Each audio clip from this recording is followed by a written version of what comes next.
সুস্থ থাকতে প্রতিটা দিন শুরু করা উচিত সকালে স্বাস্থ্যকর নাস্তা দিয়ে। আর সেই স্বাস্থ্যকর নাস্তার তালিকায় সবজি একটি অত্যন্ত গুরুত্বপূর্ণ জিনিস।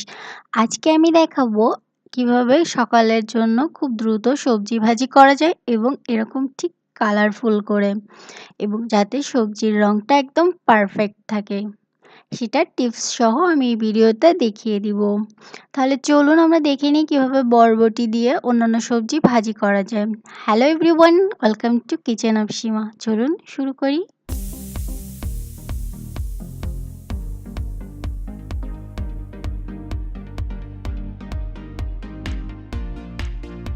শুরুতে আমরা দেখে নেব কিভাবে এটা তৈরি করা যায় আর এর জন্য কি কি লাগছে।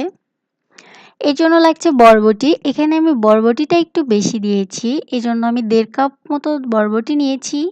এভাবে কেটে নিয়েছি, ধুয়ে নিয়ে তারপর কেটে রেখেছি। গাজরকে কিউব করে করে এরকম ছোট করে কেটে রেখেছি। এখানে ১ কাপ মতো গাজর নিয়েছি। আলু নিয়েছি ১ কাপ মতো, সেম গাজরের মতো কিউব করে কেটে নিয়েছি। এখানে ৮-১০ কোয়া রসুনকে কুচি করে নিয়েছি। পেঁয়াজ কুচি, পেঁয়াজকে এরকম কিউব করে কেটে নিয়েছি ১/২ কাপ মতো। ৭-৮টা কাঁচামরিচকে এভাবে বড় বড় করে রেখেছি ফালি করে। আস্ত জিরা লাগছে, লবণ, হলুদের গুঁড়ো আর সয়াবিন তেল। এখানে আমি সয়াবিন তেল নিয়েছি ১ টেবিল চামচ। আপনি ডায়েটের জন্য করলে বা লো ফ্যাটে করতে চাইলে এর থেকেও একটু কম নিতে পারেন, বা বাটার ইউজ করতে পারেন, অথবা পরিমাণ বাড়িয়েও দিতে পারেন। এবার আমি তেল গরম করে তাতে আস্ত জিরা ফোড়ন দিয়ে দিয়েছি, এবং এটা থেকে একটা ঘ্রাণ বের হলে তার মধ্যে পেঁয়াজ কুচিটা দিয়ে দিচ্ছি। এটাকে হালকা একটু নেড়ে নিচ্ছি। এটাকে লালচে করে ভাজার দরকার নেই, একটু ভাজা হলে তার মধ্যে আমি দিয়ে দিচ্ছি আর এই যে রসুনের কুচি সেটা। এই রান্নাতে আমি বাড়তি কোনো মশলা ব্যবহার করব না। যারা লো ফ্যাট করতে চান তারা জাস্ট তেলের পরিমাণটা একটু কমাই দিন, অথবা বাটার ইউজ করতে পারেন। এবার পেঁয়াজটা একটু কালার চেঞ্জ হয়ে গেলে এর মধ্যে আমি দিয়ে দিচ্ছি আলুটা। যেহেতু আলুটা সেদ্ধ হতে একটু সময় লাগে, তাই আমি এটাই প্রথমে দিচ্ছি। আর কাঁচামরিচের ফালিগুলো। এটা আপনি ইচ্ছে মতো কম বেশি করে নিতে পারেন ঝালটা। এরপর এর মধ্যে আমি দিয়ে দিচ্ছি 1/2 চা চামচ মতো হলুদের গুঁড়ো। এটাকে নেড়ে মিশিয়ে দিচ্ছি।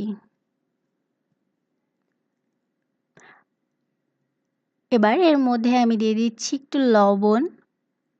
যেহেতু আলুটা সেদ্ধ হতে একটু বেশি সময় লাগে, তাই আমি আলুটা আগে দিয়েছি এবং এটাকে নরম করে ভেজে নিচ্ছি। হালকা করে নেড়ে নিচ্ছি। এবার এটাকে আমি হালকা একটু ঢাকনা দিয়ে ঢেকে দিচ্ছি। খুব বেশি সময় ঢাকার দরকার নেই, যাতে এটা একটু তাড়াতাড়ি নরম হয়ে যায়। ২ থেকে ৩ মিনিট ঢেকে রাখলে এটা হয়ে যাবে। এরপর ঢাকনাটা সরিয়ে আমি এটাকে আবারও নেড়ে দিচ্ছি। এর মধ্যে আমাদের আলুগুলো প্রায় নরম হয়ে এসেছে। এই দেখুন। এবার আলুটা একটু নরম হয়ে আসলে এর মধ্যে আমি দিয়ে দিচ্ছি গাজরের কিউবগুলো। গাজরটা আর বরবটিটা দুটোই খুব তাড়াতাড়ি নরম হয়ে যায়। এইজন্য আপনি চাইলে আপনার পছন্দ মতো অন্য যেকোনো সবজিই রান্না করতে পারেন। যেকোনো সবজি মেশাতে পারেন এর সাথে। এবার গাজরটা একটু নেড়ে এর মধ্যে আমি বরবটি কুচিগুলো দিয়ে দিচ্ছি। এই রান্নার একটা প্রধান বৈশিষ্ট্য হচ্ছে, এই রান্নাটা শুরু থেকে শেষ পর্যন্ত চেষ্টা করবেন একদম সেম, অর্থাৎ একই আঁচে রান্না করতে। চুলার আঁচ কমানো বাড়ানো করতে যাবেন না, এতে করে সবজির রঙটা অনেকটা নষ্ট হয়ে যায়। এবার এর মধ্যে আমি দিয়ে দিয়েছি স্বাদ মতো লবণ, দিয়ে এটাকে ভালো করে নেড়েচেড়ে দিচ্ছি।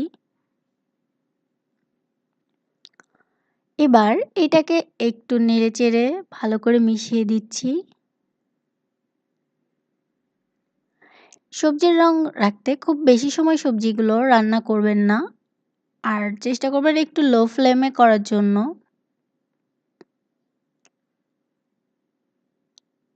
এবার এটাকে আমি ঢাকনা দিয়ে দিচ্ছি। এটাকে আমি বড়জোর ১ থেকে ১.৫ মিনিট ঢাকনা দিয়ে দিব। তারপর ঢাকনাটা খুলে এটাকে মিশিয়ে নিচ্ছি আবারও। সবজিটা রান্না হয়ে গেলে চুলা থেকে নামানোর পরে এটাকে একটা ছড়ানো প্লেটে ছড়িয়ে রেখে দিবেন ঠান্ডা হতে। কারণ এটাকে যদি আপনি কড়াইতে রেখে দেন তাহলে গরম কড়াইয়ের তাপে সবজির রং অনেকটা নষ্ট হয়ে যায়। আর বেশি করে কড়া করে ভাজার দরকার নেই। সবজিটা নরম হয়ে গেলেই তৈরি হয়ে যাবে। দেখুন কত সহজে তৈরি হয়ে গেল আমাদের সবজি ভাজি। দেখতে কালারফুল, খেতেও সুস্বাদু আর সেই সাথে হেলদিও। এতক্ষণ ভিডিওটি দেখার জন্য অসংখ্য ধন্যবাদ। আর হ্যাঁ, যারা এখনও চ্যানেলটি সাবস্ক্রাইব করেননি প্লিজ চ্যানেলটি সাবস্ক্রাইব করে আমার চ্যানেলের সাথেই থাকুন। ধন্যবাদ।